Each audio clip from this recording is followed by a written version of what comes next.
En estos momentos, usted comienza a caminar bajo lo desconocido. Una ruta que lo llevará a descubrir el pasado oculto que va desde la antigüedad hasta nuestros días. Está usted por emprender un esclarecedor viaje a través de la historia oculta, explorando 100 dramáticos incidentes, conocimientos misteriosos y figuras históricas claves de todo el mundo.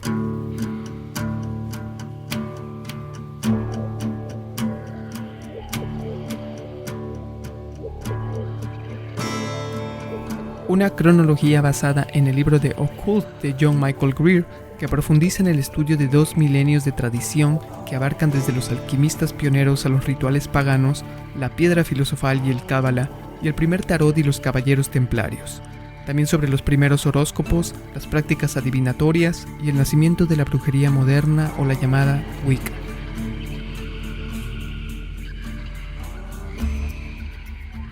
Finales del siglo V antes de Cristo.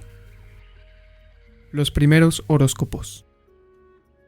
Durante los siglos, los sacerdotes y sacerdotisas de Mesopotamia, la llamada Tierra entre Ríos, en lo que ahora es Irak y el sudeste de Turquía, miraban al cielo y recogían lo que veían en tablillas de arcilla cocida, esperando descifrar en los movimientos del cielo la inescrutable voluntad de los dioses.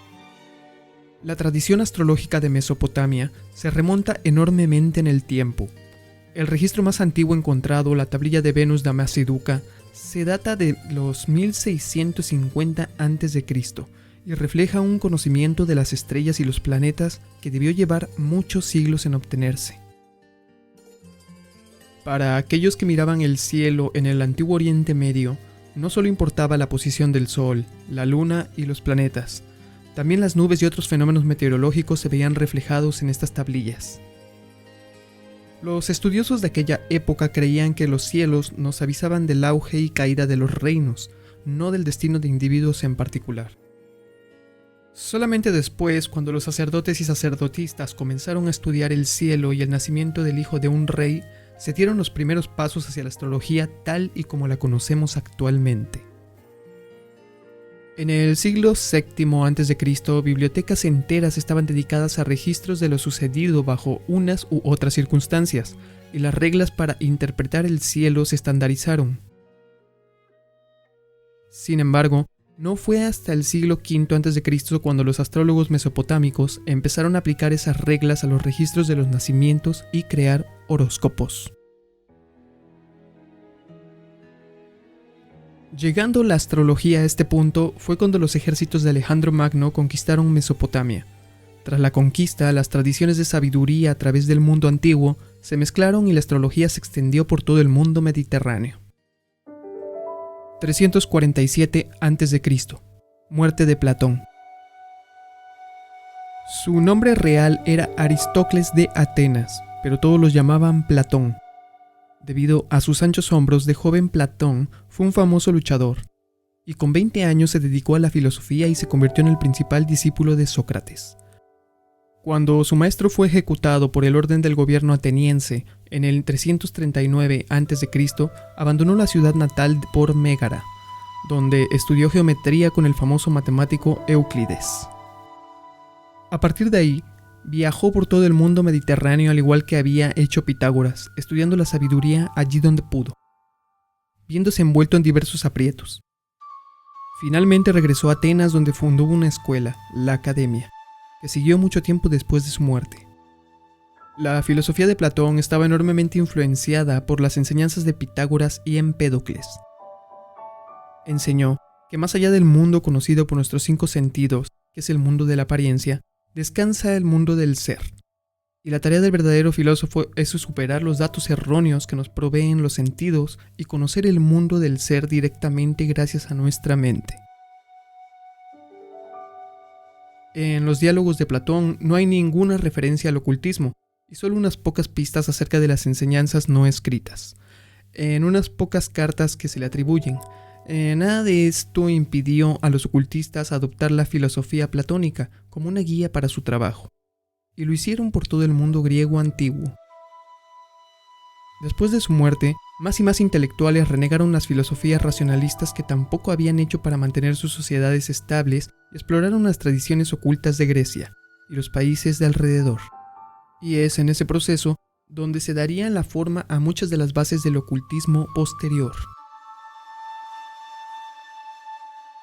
186 a.C. Roma persigue los misterios báquicos.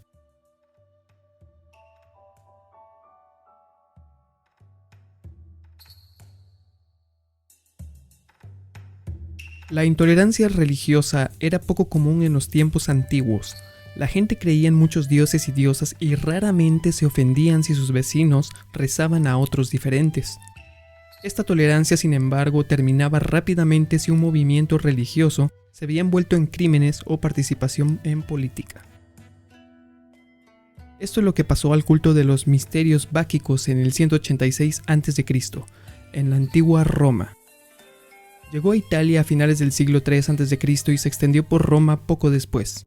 Originalmente solo admitía mujeres. Sus rituales eran a la luz del día y no hacían nada inapropiado. La tercera sacerdotisa de los misterios báquicos en Roma, Paculla Ania, comenzó a admitir hombres en los rituales y a celebrar otras ceremonias nocturnas. Otras fuentes indican que los rituales se convirtieron en orgías y el misterioso culto se convirtió en una organización criminal cuyos miembros cubrían las fechorías de los demás y asesinaban a quienes rehusaban participar. Se nos hace conocido, ¿no? Cuando los rumores llegaron a las autoridades romanas, la respuesta fue rápida y drástica. El Senado ordenó el arresto de todos los iniciados en los misterios báquicos. Algunos escaparon, pero más de 6.000 fueron arrestados. Más de la mitad de ellos fueron encontrados culpables de realizar actividades criminales y fueron asesinados. Y los misterios báquicos fueron prohibidos en todo el territorio romano. La consecuencia más importante de esta prohibición fue, sin embargo, el precedente que creó. A partir de entonces, la ley romana consideró las ceremonias religiosas secretas potencialmente criminales y una amenaza política, y cualquier grupo que celebrara rituales privados estaba automáticamente bajo sospecha. Este precedente ayudó a conducir la persecución de los cristianos en el temprano imperio romano, pero también se aplicó a las tradiciones persecutoras del ocultismo, sentando las bases para la quema de brujas 15 siglos más tarde. Siglo I a.C. María la Judía.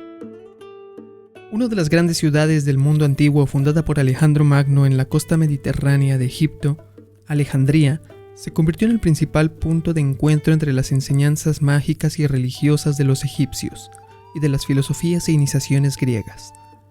Del burbujeante caldero de tradiciones que resultaron de la mezcla salieron los elementos fundamentales del ocultismo occidental, entre ellos la alquimia. La alquimia era y es mucho más que el intento de convertir metales en oro. Para un alquimista todas las cosas materiales maduran hasta la perfección a no ser que algo se cruce en el camino.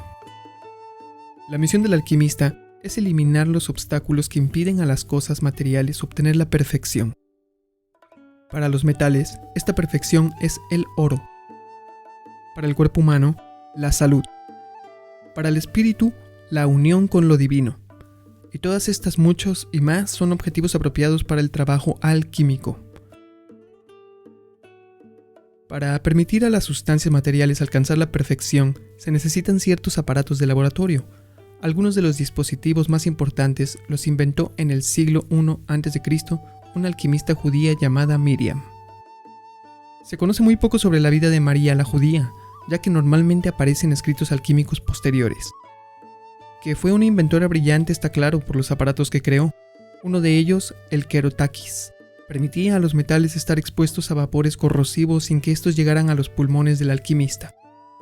Otro, un alambique con 3 bocas a diferentes alturas, fue el primer equipamiento para la destilación fraccionada. Su creación más famosa, sin embargo, fue el Balneum Mariae, el baño María, el doble calentador. Lo inventó para proveer de un calor regular y constante a los procesos alquímicos. Los chefs utilizan hoy en día para cocinar delicadas salsas sin quemarlas.